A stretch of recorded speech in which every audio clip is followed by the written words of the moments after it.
Have you ever wondered where people come from? I mean, really wondered. It's one of the biggest questions we humans ask. It's a question about family, about our past, about our future.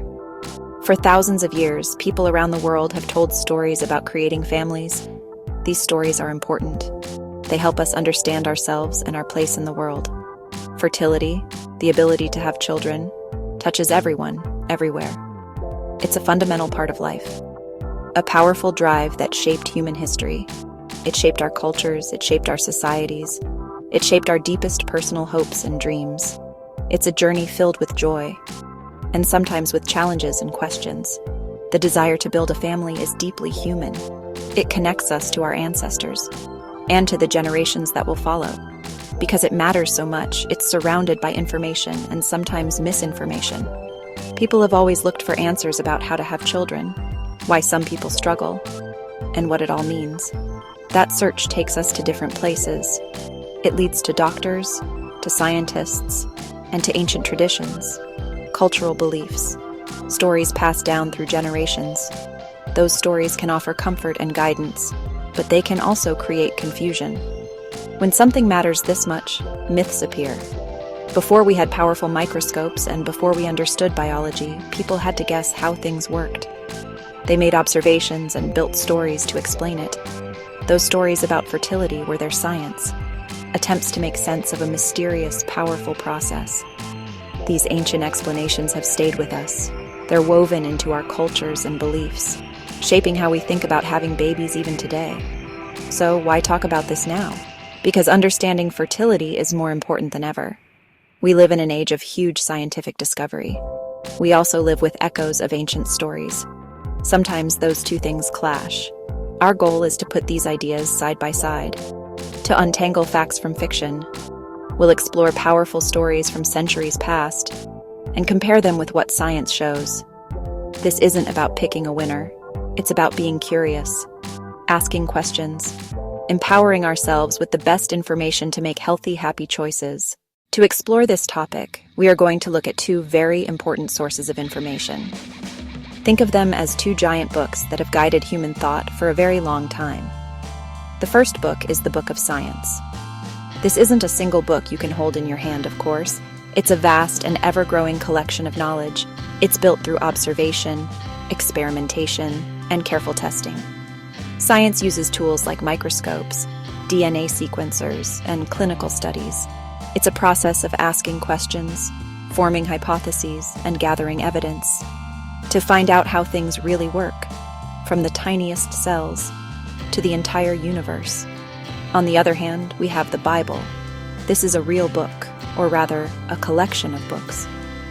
It is a foundational text for billions of people around the world, central to Judaism and Christianity. The Bible contains stories, laws, poetry, and prophecies. It tells a grand story about creation, human history, and the relationship between God and humanity. It offers moral guidance, spiritual comfort, and a framework for understanding life's biggest questions. For many, it is a source of profound truth and wisdom, shaping their beliefs about family, purpose, and the very meaning of life. Its influence on Western culture and beyond is immense.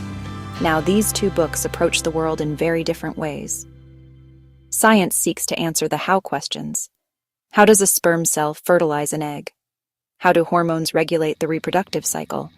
It describes the physical mechanisms of the universe. The Bible, on the other hand, often focuses on the why questions.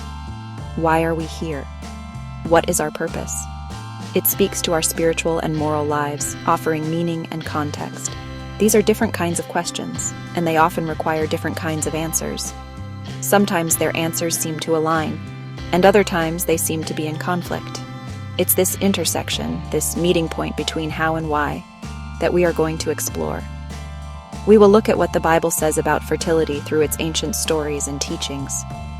Then, we will turn the pages of the Book of Science to see what modern biology and medicine have discovered. By placing these two powerful sources of human understanding next to each other, we can gain a clearer picture. We can see where ancient wisdom aligns with modern discovery and where it diverges. This comparison allows us to appreciate both perspectives while separating medical fact from historical belief. Before we dive in, let's get on the same page about one very important word: myth. This word can be a little tricky. Sometimes people hear myth and think false. But the word has a deeper, more interesting meaning. A myth is not just a lie. It's a traditional story about the early history of a people, or a story explaining a natural phenomenon, or explaining a social phenomenon. Myths often involve supernatural beings or events. They are used to explain the world and our place in it.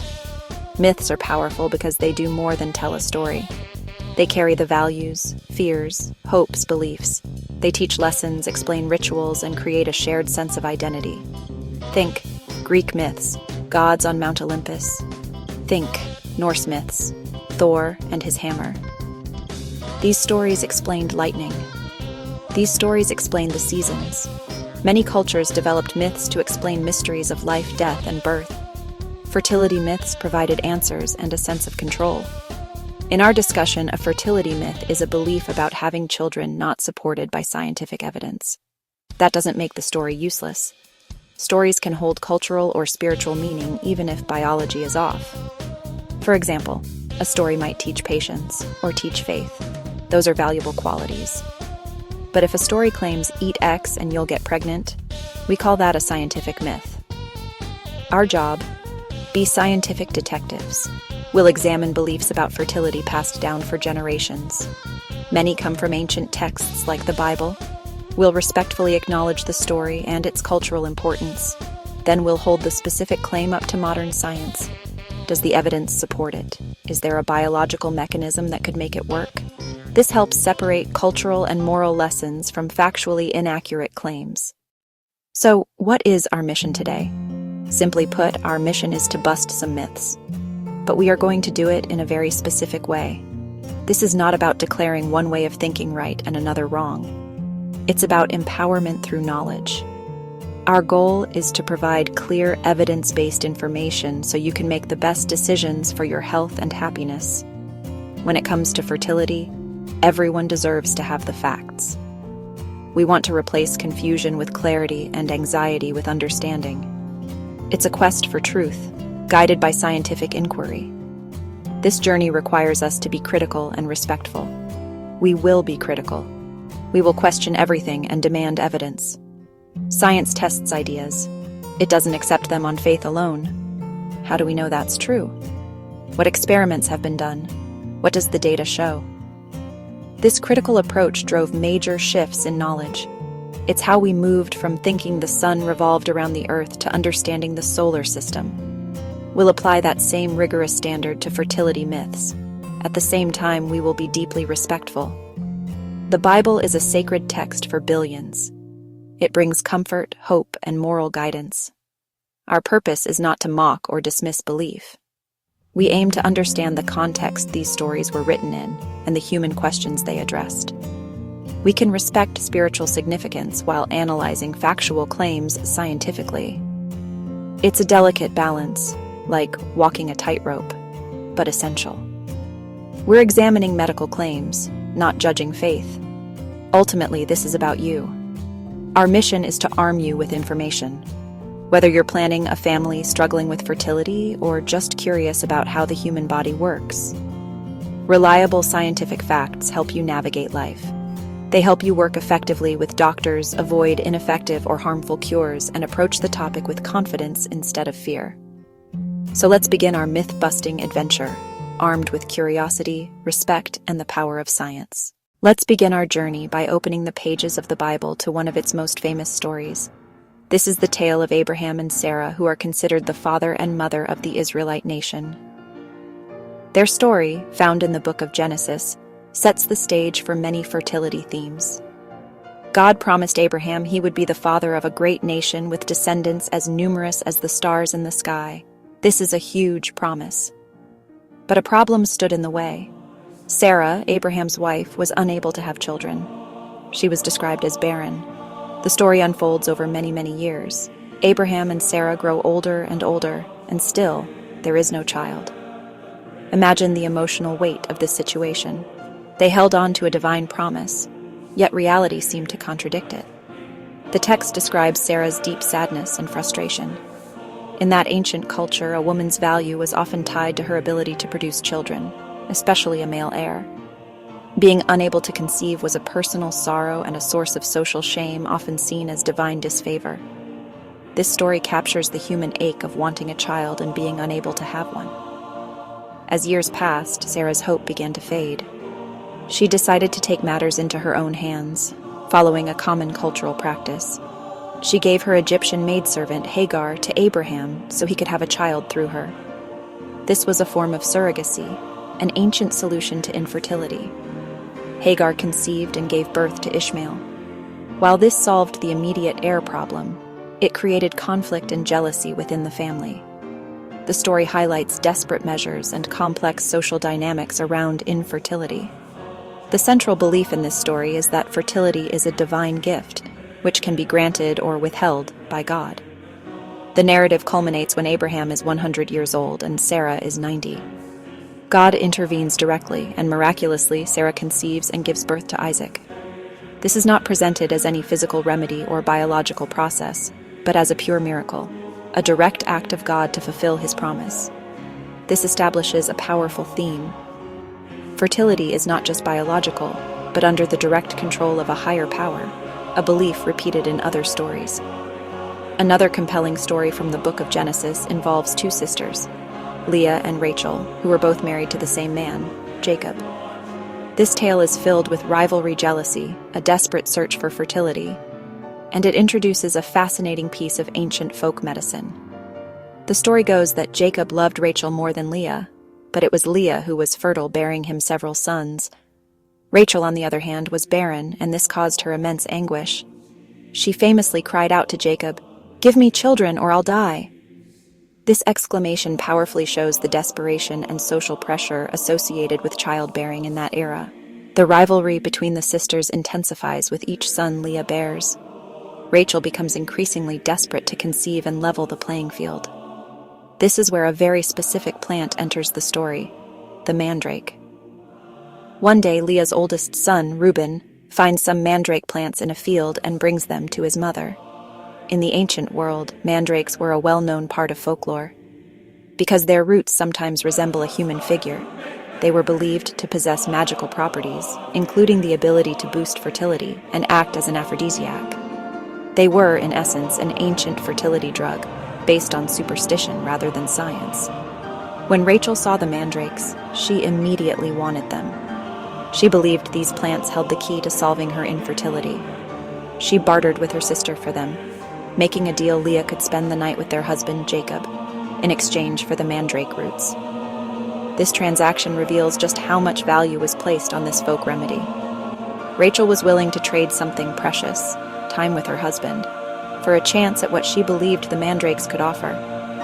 It's a clear example of people turning to superstition and herbal lore when faced with a medical problem they couldn't otherwise solve. So, did the mandrakes work? In the story, the immediate outcome is that Leah, not Rachel, conceives another son after the trade. It isn't until some time later, after the mandrake episode, then God remembered Rachel. He listened to her and enabled her to conceive. She finally gives birth to a son, Joseph. The story is ambiguous. Did the mandrakes eventually work? Or was it simply God's intervention, unrelated to the plant? This ambiguity reflects a world where folk beliefs and divine action were seen as intertwined. For our purposes, it highlights a specific myth, that a particular plant could magically cure infertility. Moving forward in the biblical timeline to the book of 1 Samuel, we encounter the deeply moving story of Hannah. Like Sarah and Rachel before her, Hannah was one of two wives, and she was the one who could not have children. Her husband, Elkanah, loved her very much, but his other wife, Peninnah, had many sons' daughters. Peninnah would constantly provoke and taunt Hannah to irritate her because of her infertility. This paints a painful picture of the emotional and social torment. It wasn't just a private grief, but a public humiliation. Every year, the family would travel to a place of worship at Shiloh, and every year, Hannah's sorrow would become overwhelming. During one of these visits, she was in such deep anguish that she went to the temple to pray. The text describes her weeping bitterly and praying silently in her heart, her lips moving but her voice not being heard. She made a vow to God, a solemn promise. She prayed that if God would give her a son, she would dedicate that son to God's service for his entire life. This act of bargaining with God shows her desperation and her deep faith that only a divine being could change her situation. While she was praying, the temple priest, a man named Eli, saw her thinking she was drunk because of her silent, emotional prayer. He confronted her. Hannah explained her sorrow. "I am a woman who is deeply troubled. I have not been drinking wine or beer. I was pouring out my soul to the Lord." Moved by her sincerity, Eli blessed her, saying, "Go in peace, and may the God of Israel grant you what you have asked of him." This interaction is crucial. It reinforces that her plea was heard, and that the solution would come from a divine source, mediated through a religious figure. Just as with Sarah, the story concludes with a miraculous answer to her prayer. Hannah returns home, and in due course, she conceives and gives birth to a son whom she names Samuel. True to her vow, once Samuel was weaned, she brought him back to the temple and left him in Eli's care to serve God. Hannah's story became a powerful symbol of hope for those struggling with infertility. The core belief here is similar to Sarah's story, but with a focus on the power of fervent prayer, persistent prayer, and personal piety. The myth presented is that a person's devotion and vows can directly influence God to intervene and grant fertility. Another fascinating story of an unusual birth appears in the Book of Judges involving the parents of the famous strongman Samson. This story begins, once again, with a woman who is barren. Her name is not given in the text. She is simply referred to as the wife of Manoah. This anonymity itself is telling, as women in these narratives are often defined by their relationship to their husbands and their ability or inability to bear children. The couple was from the tribe of Dan, and like many others we've met, they were childless, which would have been a great sorrow for them. The story takes a dramatic turn when a supernatural being, an angel of the Lord, appears directly to Manoah's wife. This is not a subtle feeling or a priest's blessing. It's a direct, divine visitation. The angel delivers a stunning message. You are barren and childless, but you are going to become pregnant and give birth to a son. This is a direct announcement of a divinely orchestrated pregnancy. The narrative doesn't involve any human action, prayer, or folk remedy. It is presented as a predetermined plan set in motion by God, communicated by a heavenly messenger. The focus is entirely on the supernatural origin of the coming child. The angel also gives her specific instructions for her pregnancy, which adds another layer to the myth. He tells her she must not drink any wine or other fermented drink and that she must not eat anything unclean. Furthermore, he commands that her future son's hair must never be cut, as he is to be a Nazirite, dedicated to God from birth. These instructions link the health and destiny of the child directly to the mother's ritualistic behavior during pregnancy. This introduces the belief that a mother's adherence to certain religious rules or taboos is essential for the successful outcome of a divinely promised pregnancy. Manoah's wife tells her husband about the visitation, and Manoah prays for the angel to return so they can learn how to raise the boy. The angel does reappear and repeats the instructions to both of them. After the angel departs in a dramatic burst of flame, the couple understands they have been in the presence of God. In time, the woman gives birth to Samson, whose incredible strength is tied to the Nazirite vow made before his conception. The myth here is twofold: that some births are divinely predetermined and announced, and that a mother's strict observance of religious rules during pregnancy is required to fulfill a divine plan for the child. As we look back at these stories from the Bible, a clear and consistent theme emerges. Sarah Rachel Hannah Manoah's wife. In the Old Testament, fertility and infertility are not seen as biological conditions. They are seen as direct expressions of divine will. When a woman is fertile, God has opened her womb. When she is infertile, the Lord has closed her womb. This explains why some have children and others do not. It places cause and solution in the hands of a supernatural power. The belief served an important narrative purpose. It explained a confusing and painful mystery in an age without modern medicine.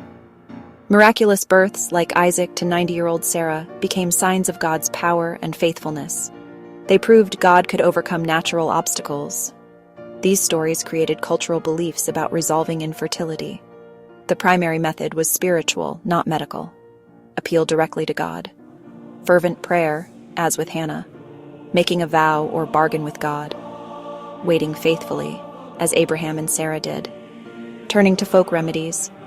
Rachel's mandrakes. Even these were secondary to God's blessing. The core myth, faith and piety are the most effective treatments. This contrasts with modern science. Science looks for physical causes, hormonal imbalances, structural problems, genetic factors. Science seeks physical solutions. Biblical narratives look for spiritual causes and solutions. These stories were theological accounts teaching faith, hope, and the nature of God. The myth to examine: fertility as a miracle granted or withheld by a deity. A belief that shaped understandings of bodies and families for thousands of years. All right, let's put on our lab coats and shrink down to the microscopic level. To understand how a new human life begins, we first need to talk about the fundamental building blocks: cells. Your body is made of trillions of them. Skin cells, muscle cells, brain cells, many, many more. Most of these cells contain a complete instruction manual for making you, called DNA. Think of it as a giant, detailed blueprint. But to create a new person, we need very special kinds of cells. These are called reproductive cells, or gametes. They are unique because they only carry half of the required DNA blueprint. For people assigned female at birth, these special cells are called eggs, or ova. An egg is one of the largest cells in the human body, about the size of the period at the end of this sentence. A person is born with all the eggs they will ever have, stored in two small organs called ovaries. We're talking about millions of them at birth. But they don't just sit there. Over a person's lifetime, these eggs mature and, one by one, get ready for a potential journey. The egg cell is packed with nutrients and everything needed to kickstart development if it meets the other special cell. It's like a prepackaged launch kit waiting for its other half. For people assigned male at birth, the special reproductive cells are called sperm. Sperm cells are incredibly tiny, much, much smaller than the egg. In fact, they are one of the smallest cells in the body. Unlike eggs, sperm are produced continuously, starting at puberty. Millions upon millions of them are made every single day in the testes. A sperm cell has one main job: to travel. It has a head, which contains its precious cargo of DNA, and a long tail called a flagellum that whips back and forth to propel it forward. It's a biological missile with a very important mission: find the egg. So, we have two halves of a puzzle. The egg cell carries half of the genetic instructions, and the sperm cell carries the other half. Neither one can create a new life on its own. They need each other. The entire process of human reproduction is a remarkable biological story about how these two tiny cells, each carrying a unique set of blueprints from one parent, find each other and combine to create a brand new, complete instruction manual for a unique individual. It's not magic. It's a stunningly complex and elegant biological process that science has allowed us to understand in incredible detail. So, we have the eggs waiting in the ovaries. But how does one of these eggs get ready and make its grand entrance? This is where the menstrual cycle comes in. It's often called a monthly miracle. It's a highly coordinated series of events in the female body, orchestrated by chemical messengers called hormones, the conductors of a biological symphony. The cycle typically lasts about 28 days, but can vary, and aims to prepare the body for pregnancy. The cycle begins with the brain. The pituitary gland releases hormones that travel through the bloodstream to the ovaries. Several eggs begin to mature inside the ovaries within tiny, fluid-filled sacs called follicles. Usually one follicle becomes dominant and keeps growing while the others fade. The growing follicle produces estrogen. Estrogen sends signals back to the brain and prepares the uterine lining, the endometrium, making it thick and rich with blood vessels. When estrogen peaks, it triggers a sudden hormone surge from the brain. That surge is the final go signal. It makes the mature follicle rupture and release the egg. Ovulation. The egg is swept into the fallopian tube toward the uterus. The egg survives about 12 to 24 hours in the tube. That short window is when fertilization can happen. Timing is crucial. After release, the leftover follicle becomes the corpus luteum. The corpus luteum produces progesterone. Progesterone keeps the uterine lining thick and stable, a welcoming environment for implantation. If fertilization doesn't occur, the corpus luteum breaks down after about 10 to 14 days. Hormone levels fall, signaling the body to shed the lining. That shedding is menstruation, the start of a new cycle. Now for the main event, the meeting of the egg and the sperm. This incredible journey is a race against time and a feat of navigation. During intercourse, hundreds of millions of sperm are deposited into the vagina. From there, they begin a long and difficult journey. Their destination is the fallopian tube where the egg is waiting, but the path is full of obstacles. Many sperm won't make it. They have to swim through the cervix, across the uterus, and into the correct fallopian tube. Remember, there are two, but usually only one has an egg. It's an epic marathon on a microscopic scale. Out of the millions that start the journey, only a few hundred, maybe a few thousand, will ever reach the vicinity of the egg. When they get there, they find the egg is not just waiting with open arms. It's protected by outer layers of cells. The sperm must work together, releasing enzymes from their heads to break through these protective layers. Finally, one single sperm will succeed in penetrating the egg's outer membrane. The moment it does, the egg's surface instantly changes its electrical charge, creating a barrier that prevents any other sperm from getting in. This ensures the resulting embryo has the correct amount of DNA, half from the egg, half from that one successful sperm. This moment of fusion is called fertilization. The genetic material from the sperm head combines with the genetic material in the egg, creating a single new cell called a zygote. This cell contains a complete set of 46 chromosomes, a unique genetic blueprint for a new human being. Almost immediately, this single cell begins to divide. It splits into 2 cells, then 4, then 8, and so on, all while it continues its journey down the fallopian tube toward the uterus. This growing ball of cells, now called an embryo, takes about 3 to 5 days to reach its destination. When the embryo arrives in the uterus, it needs to find a safe place to attach and grow. This process is called implantation. The embryo burrows into the rich, thick lining of the uterus that was prepared earlier in the cycle by estrogen and progesterone. This is a critical step. Once securely implanted, the embryo starts to produce its own hormone called HCG, or human chorionic gonadotropin. This is the hormone that pregnancy tests detect. The HCG signals the mother's body to keep producing progesterone, maintaining the uterine lining and sustaining the pregnancy. A new life has officially begun its 9-month journey of development. The process we've described is incredibly complex, with so many steps involved: hormone signals, ovulation, sperm travel, fertilization, implantation. It's understandable that sometimes things don't go exactly as planned. Infertility is medically defined as the inability to get pregnant after 1 year of regular, unprotected intercourse, or 6 months if the woman is over 35. It's not a rare condition. It affects millions of couples worldwide. It's important to know that it's a medical issue, not a personal failing or, as ancient myths suggested, a sign of divine displeasure.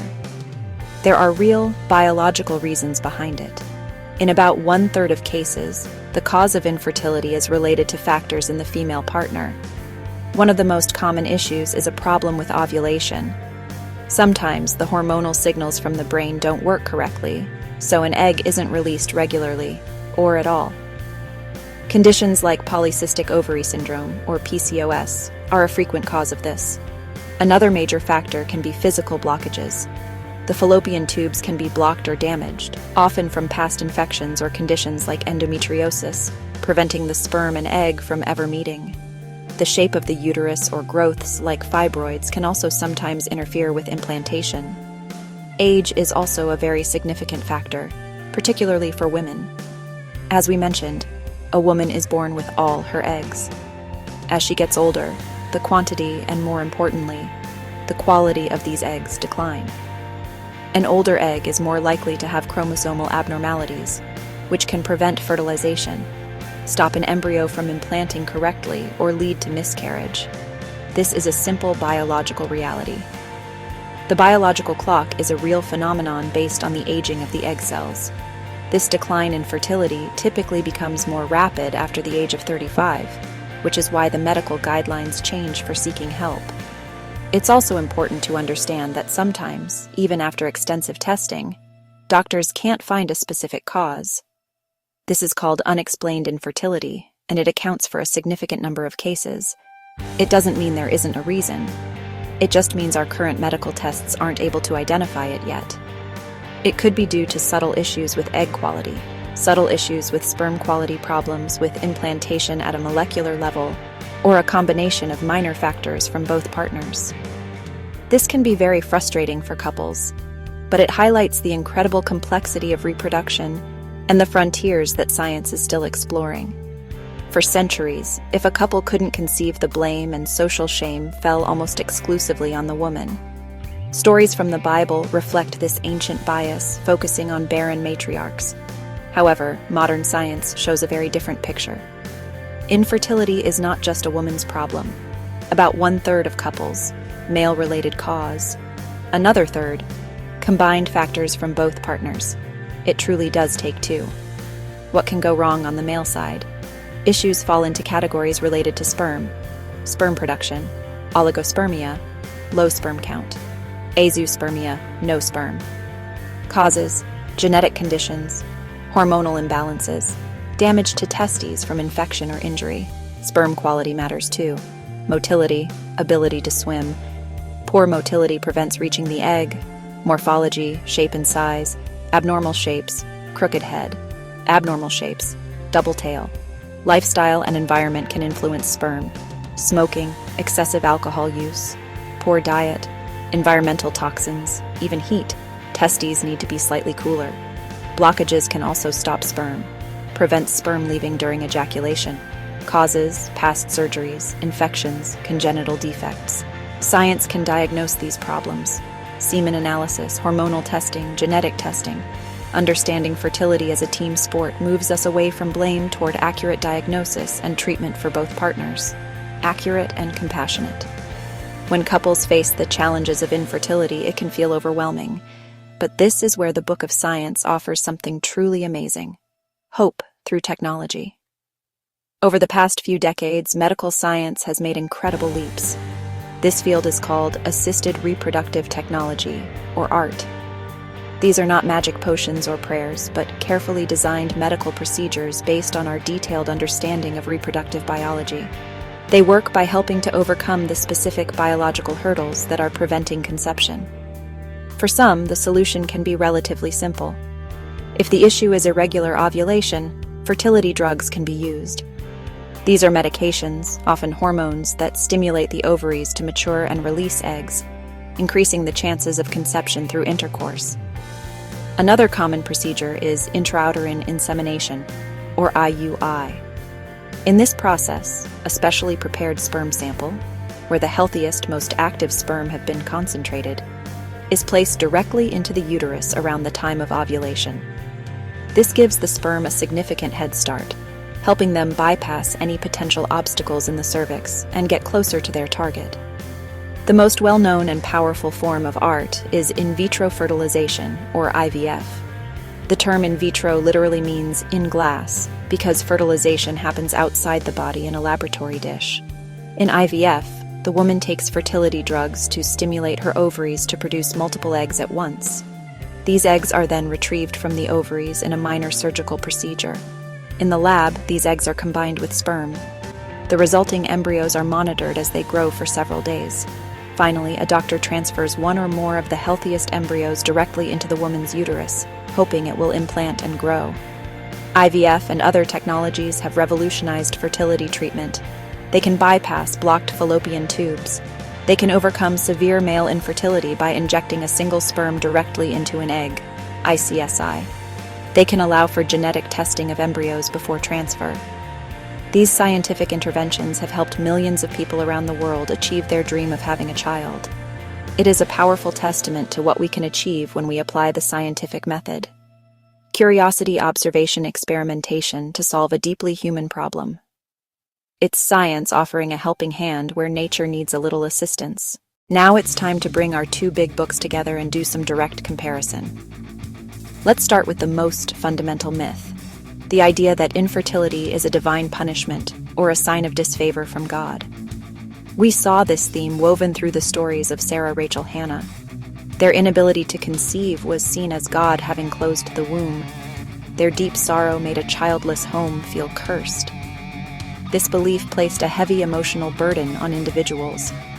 Let's hold this myth up to the bright light of science. What does biology tell us? Science shows infertility is a medical condition, not a moral one. It has nothing to do with being good or bad, and it is not punishment from a cosmic being. As we explored in Act 2, infertility has clear physical causes. PCOS, fallopian tube blockages, sperm production or motility issues decline in egg quality with age. These are biological phenomena, observable, measurable, understandable. Think of it this way. If someone has high blood pressure, do we call that punishment? No, it's related to genetics, diet, lifestyle. We use medicine and recommend exercise. Infertility is the same, a malfunction in a complex biological system. Science removes blame and shame. It reframes infertility as a diagnosable, often treatable health challenge. This shift is empowering. So, let's bust this myth. Myth busted. Biblical stories used divine will to explain painful realities, but science gives a more accurate, compassionate explanation. Infertility is not a curse. It's a medical issue. Understanding biological causes lets us use empathy and effective tools, not judgment. It lets people seek help from doctors, scientists, without feeling they've failed before God. Science replaces shame with solutions. Let's turn our myth-busting spotlight onto our next subject, the story of Rachel and the mandrakes. This story introduces a very common type of myth, one that persists even today. The belief that a specific food herb potion holds a secret magical power to cure infertility. Rachel saw the mandrake roots and believed they were the key to solving her barrenness. She traded dearly for them, placing immense faith in this piece of ancient folk medicine.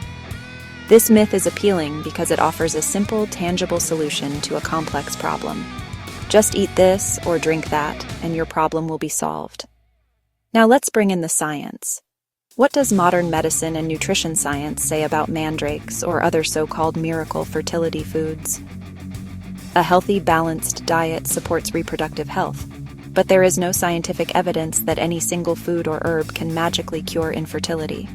The mandrake plant contains certain chemical compounds, but they are not related to boosting fertility. In large doses, mandrake compounds can be toxic. The belief in its power was based on superstition, the root's vaguely human shape, not on any demonstrable biological effect. It was a placebo, powered by hope. This myth persists today in many forms. You can find countless articles online promoting fertility superfoods, pineapples, yams, exotic herbs. These foods can be healthy, but they won't reverse a medical condition like blocked fallopian tubes, severe male factor infertility. A healthy diet can create a better environment for conception, but it cannot fix a fundamental biological problem. For example, eating pineapple core won't unblock a fallopian tube, and eating carrots won't fix a broken leg, even though carrots are good for you. Science requires evidence and a plausible mechanism, neither of which exists for these magical cures. So let's get our Mythbuster stamp ready. Myth busted. The idea that a specific plant like the mandrake can act as a magical fertility cure is not supported by science. Rachel's story shows our desire for a simple fix, but it's folk belief, not effective medicine. True solutions come from understanding the medical cause and applying targeted treatments, hormonal medication surgery, IUI, IVF. Rely on evidence-based medicine, not ancient superstitions or modern marketing fads when dealing with your health. Next up is a deeply ingrained cultural myth that is powerfully reinforced by the biblical narratives. In the story of Sarah, the focus is entirely on the woman's body. In the story of Rachel, the focus is entirely on the woman's body. In the story of Hannah, the focus is entirely on the woman's body. They are described as barren, and the narrative revolves around their sorrow and their quest for a child. Abraham is portrayed as being fertile. Jacob is portrayed as being fertile. Elkanah is portrayed as being fertile, waiting for their wives' situations to be resolved. This creates a powerful and lasting impression. If a couple cannot have a child, the issue lies with the woman. This belief has caused immense, unfair suffering and blame to be placed on women for thousands of years. Let's contrast this ancient perspective with what scientific investigation has revealed. Through tools like the microscope and semen analysis, we have learned that fertility is a partnership. It requires a healthy egg from the female and healthy sperm from the male. And when there is a problem, the cause is just as likely to be with the male partner. Modern statistics are very clear on this. About 1/3 of infertility cases are due to female factors. 1/3 are due to male factors, and the remaining third are a combination of both or are unexplained. This scientific understanding changes everything. It shifts the focus from blaming an individual to diagnosing a medical condition that affects a couple. When a couple seeks help for infertility today, a doctor will evaluate both partners from the very beginning. The man will undergo a semen analysis to check sperm count, motility, and morphology, while the woman undergoes tests to check her ovulation, hormone levels, and the health of her reproductive organs. This comprehensive approach is essential for getting an accurate diagnosis and finding the most effective treatment. It's a team-based approach for a team-based problem. Let's bring down the hammer on this harmful myth. Myth busted. The ancient and pervasive idea that infertility is only a woman's problem is factually, scientifically wrong. The Bible's stories reflect the limited understanding of their time, but modern medicine has given us a much clearer and more equitable picture. Male factor infertility is just as common as female factor infertility. Recognizing this simple scientific fact is crucial. It frees women from unfair blame and encourages couples to approach fertility challenges together, as a team, seeking comprehensive medical care for both partners. It replaces an outdated bias with modern, evidence-based equality. The stories of Sarah giving birth at 90 or the announcement of Samson's birth by an angel are presented as pure miracles events that happen completely outside the laws of nature. The narrative purpose is to show God's ultimate power. He doesn't need to follow the rules of biology. He can create life whenever and however he chooses. This leads to the myth that some pregnancies are simply supernatural with no biological explanation possible or necessary. It creates a picture of reproduction where the normal rules can be suspended at any moment by divine intervention, making the process seem entirely unpredictable and mysterious. Science, of course, operates on a different principle. The scientific method is based on the idea that the universe follows consistent, predictable, understandable laws. From a scientific perspective, there is no such thing as an event that defies nature. Instead, there are events we don't yet fully understand. A miracle, in scientific terms, might be an extremely rare or improbable event, but it would still happen within the framework of natural laws. For example, a pregnancy in an older woman is not impossible, just very, very unlikely due to the biology of aging eggs. Today, with technologies like egg donation, women well past natural menopause can carry a pregnancy. Let's look at Sarah's story through a modern lens. A natural pregnancy at age 90 is, from a biological standpoint, considered impossible because the ovaries would have long since stopped producing eggs. The story functions as a theological statement, not a biological report. However, science has, in a way, created its own miracles. IVF, with a donated egg from a younger woman, allows a post-menopausal woman to carry a child. The outcome, an older woman giving birth, is similar, but the mechanism is entirely different. One is attributed to a supernatural act. The other is a technological procedure based on a deep understanding of biology. Science provides a physical pathway to achieve what once seemed impossible. So let's examine this myth. Myth busted. While the Bible presents miraculous births as supernatural events that break the rules of nature, science works by understanding and using those rules. Science shows that every conception, without exception, follows a biological pathway. An egg must be fertilized by a sperm, the resulting embryo must implant in a uterus. There are no documented cases of this process being bypassed. What may have seemed like an inexplicable miracle to the ancients can now often be understood as a rare natural event, or can be achieved through medical technologies that were unimaginable centuries ago. Science doesn't dismiss the wonder, it reveals the amazing natural mechanics behind it. The story of Hannah is a powerful and moving account of a woman whose deep, heartfelt prayer is answered with the birth of a child. She makes a vow. She pours out her soul to God. Her infertility is resolved. This narrative promotes the myth that the most effective treatment for the medical condition of infertility is spiritual devotion. It suggests a direct cause and effect relationship. If you pray hard enough, or are pious enough, or make the right bargain with God, you will be medically cured. This belief places the solution in the realm of faith and religious practice rather than medicine. Science, though, approaches treatment from a completely different angle. When faced with a medical problem, science seeks a medical solution. If the problem is a hormonal imbalance, the treatment is hormone therapy. If the problem is a blocked tube, the treatment is surgery to clear the blockage. If the problem is poor sperm quality, the solution might be IUI or IVF with ICSI. These are physical interventions designed to overcome specific physical barriers. Science relies on evidence from controlled studies to prove that a treatment is effective. A treatment is considered valid only if it consistently produces better results than no treatment at all. Now, this is a sensitive topic, and it's important to be very clear. Science does not say that prayer or faith are bad or useless. For many people, faith and prayer are enormous sources of comfort, hope, and emotional strength during the difficult journey of infertility. The psychological benefits of a strong support system and a positive outlook are real. However, there is a crucial difference between emotional support and medical treatment. Prayer can help a person cope with the stress of infertility, but there is no scientific evidence to suggest that it can physically unblock a fallopian tube or create sperm where there are none. So let's bust this final myth with care and respect. Myth busted. The belief that prayer and piety are direct medical treatments for infertility is not supported by scientific evidence. While faith can provide invaluable emotional and psychological support, it is not a substitute for evidence-based medical care.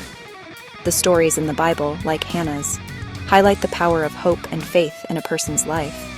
But for a physical problem, a physical solution is required.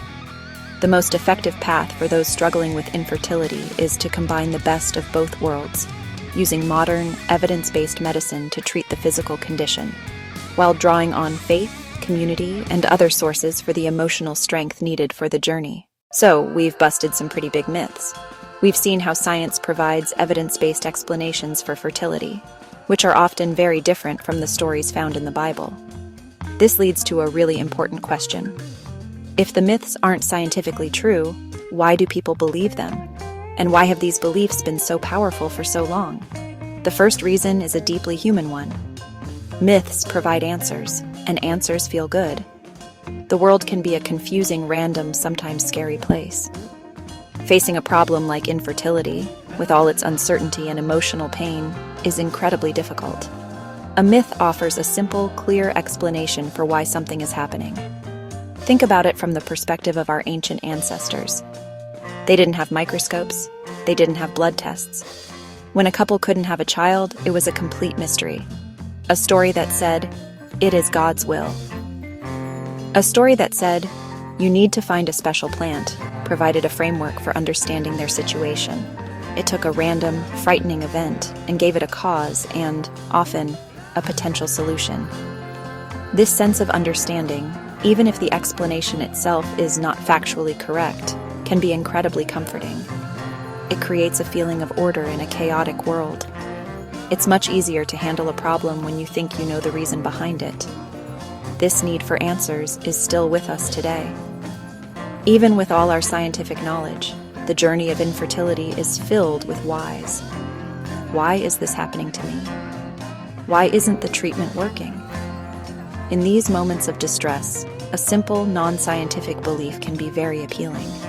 It might be a story from a friend about a miracle diet that worked for them, or a belief that a certain positive thinking exercise will guarantee success.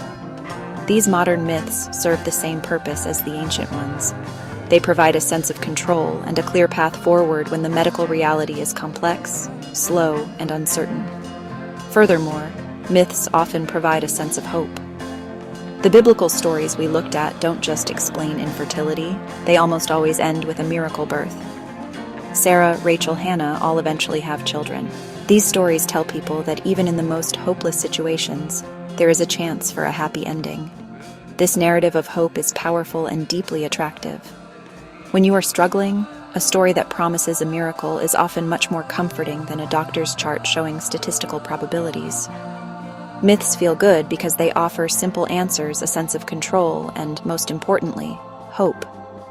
Humans are social creatures. We live in families. We live in communities. We live in societies.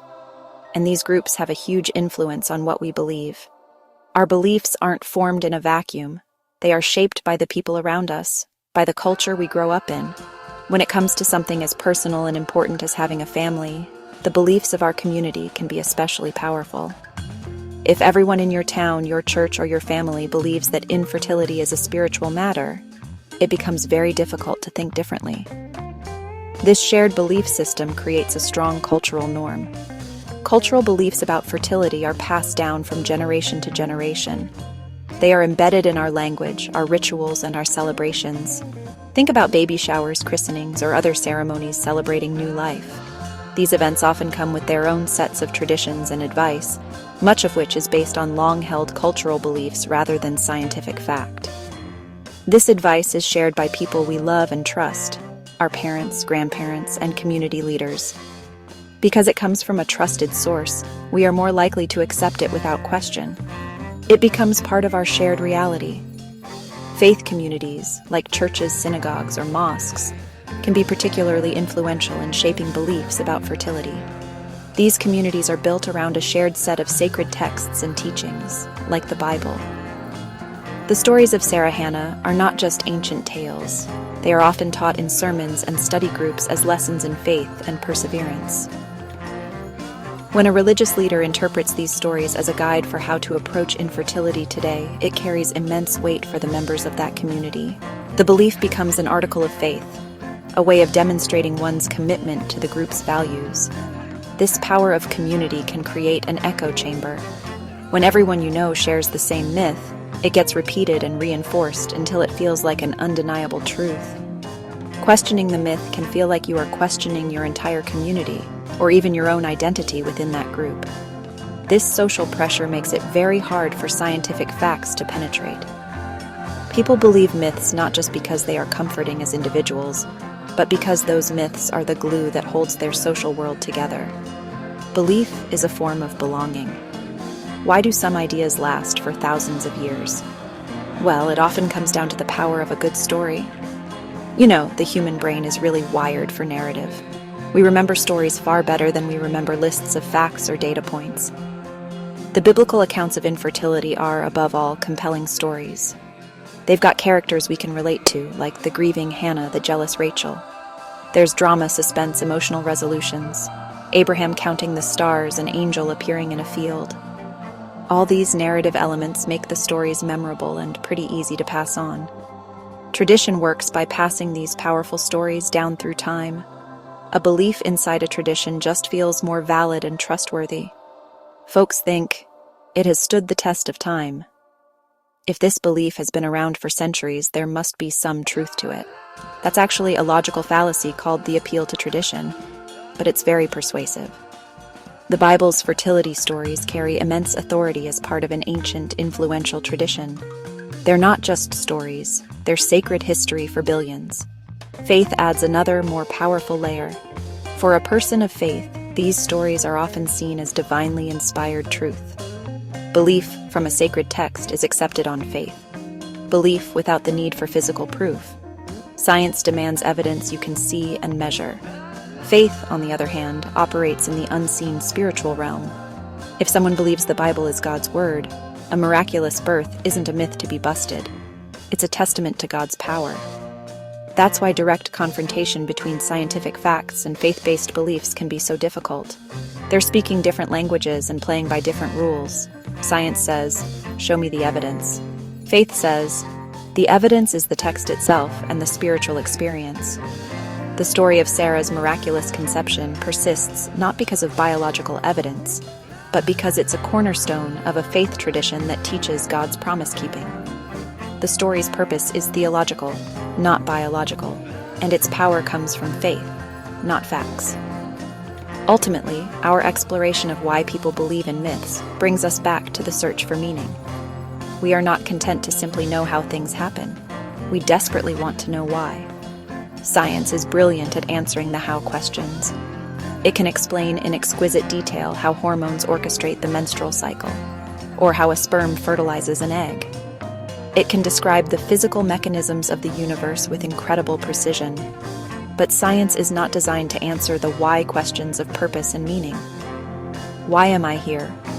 What is the purpose of my suffering? What is my life's story about? This is where faith, culture, and even myths play a crucial role. They provide a narrative that gives meaning to life's events. For a person struggling with infertility, the scientific explanation that it's due to a hormonal imbalance might be factually correct, but it can also feel cold and meaningless. A story like Hannah's, however, offers a different kind of explanation. It frames her struggle not as a random biological glitch, but as a test of faith, a journey that will ultimately lead to a great purpose, the birth of the prophet Samuel. This gives her suffering meaning. Believing that your journey is part of a larger divine plan can be a powerful way to cope with hardship. It suggests that your pain is not pointless, but a chapter in a story that has a meaningful conclusion. This is a profound comfort that statistical probabilities and medical diagnoses cannot always provide. It helps people make sense of their experiences and integrate them into their life's narrative. The myth might not be scientifically accurate, but it provides a framework of meaning that helps a person endure. It addresses the needs of the human spirit, not just the mechanics of the human body. Therefore, we can see that science and faith are often trying to do different jobs. Science seeks to explain the physical world. Faith and the stories that support it seek to explain our experience within that world. People hold on to myths about fertility for a combination of powerful reasons: the emotional comfort of an answer, the social pressure of community and culture, the memorable power of a good story, and the deep human need to find meaning in life's greatest challenges. Understanding these reasons allows us to approach the topic with more empathy, recognizing that for many, these beliefs are about much more than just biology. Well, we have come to the end of our myth-busting adventure. What a journey it has been. We started by acknowledging that fertility is a deeply human topic. It's a topic filled with hope, joy, and sometimes profound challenges. We opened two very different, but equally influential books that have guided understanding for centuries: the Book of Science, the Book of the Bible. Science seeks to answer the how through evidence and experimentation. The Bible often seeks to answer the why through stories and faith. By placing them side by side, we gained a clearer perspective on this complex subject.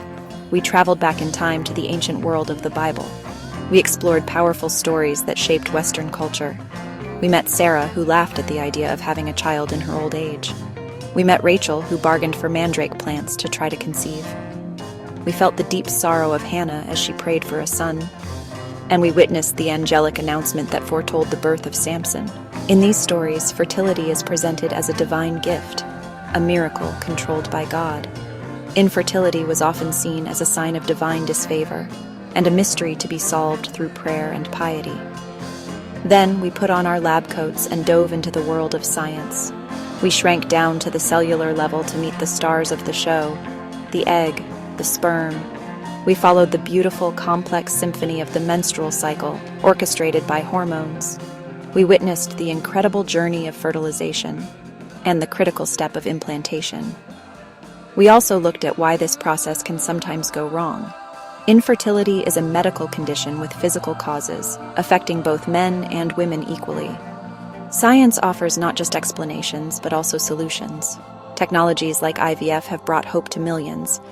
Finally, we brought these two worlds into direct comparison. We took the major myths from the biblical narratives. Infertility is a curse. We examined the idea that magic potions work, and the myth that it's only a woman's problem. One by one, we held these beliefs up to the light of scientific evidence. We saw that while these beliefs offered comfort in an ancient context, they aren't supported by modern biology. Our mission was to respectfully separate the timeless spiritual lessons from the outdated medical claims, empowering ourselves with the most accurate information available today. As we conclude, it is incredibly important to talk about balance. Our goal today was never to say that science is good and faith is bad, or to declare a winner in a fight between the two. That's a false choice. It's more like understanding that you use a hammer for a nail and a screwdriver for a screw. Science and faith are different tools that people use for different purposes. Science is the best tool we have for understanding the physical world, for diagnosing and treating medical conditions.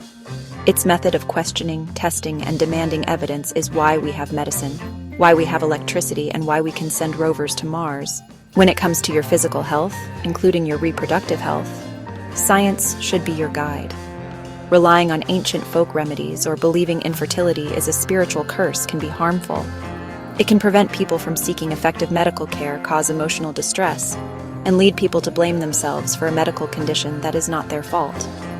For making informed decisions about your body and your health, evidence-based science is your most reliable resource. It offers the clearest path to understanding your situation and finding effective, proven treatments. At the same time, we must have profound respect for the role faith and spirituality play in people's lives. For billions, faith provides a moral compass, a sense of purpose, and a community of support. During the emotionally taxing journey of infertility, faith can bring comfort, resilience, and hope.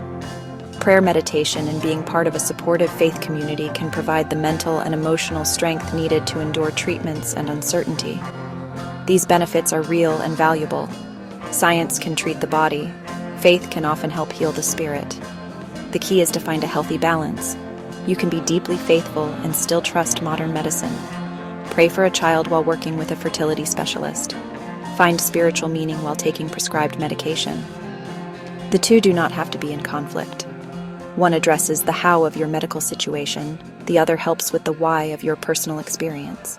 A wise approach embraces both, relying on scientific facts for medical decisions while drawing on faith for emotional strength and meaning. So where do we go from here? What is the main takeaway from our 30-minute journey together? It is this: you are empowered. You are empowered with knowledge. You now understand the basic science of how reproduction works, the real medical reasons for infertility, and the modern treatments that are available. You also understand the origins of many ancient myths and why they have persisted for so long.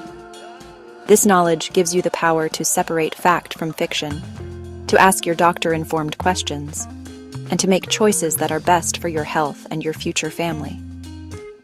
If you or someone you know is struggling with fertility, remember that you are not alone. This is a common medical challenge, not a personal failing. The most important first step is to seek out reliable scientific information and consult with a medical professional.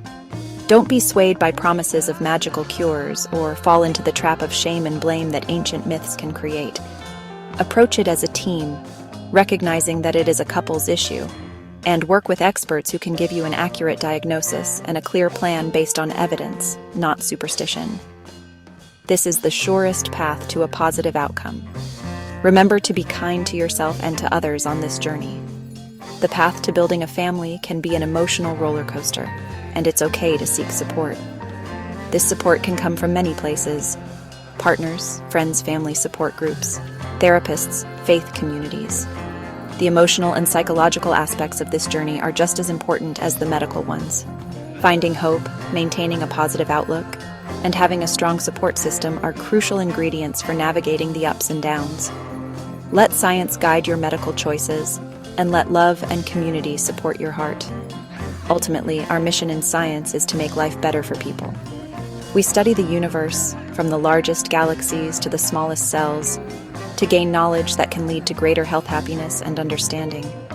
By busting these fertility myths, we hope to have cleared away some confusion and fear, replacing it with clarity and confidence.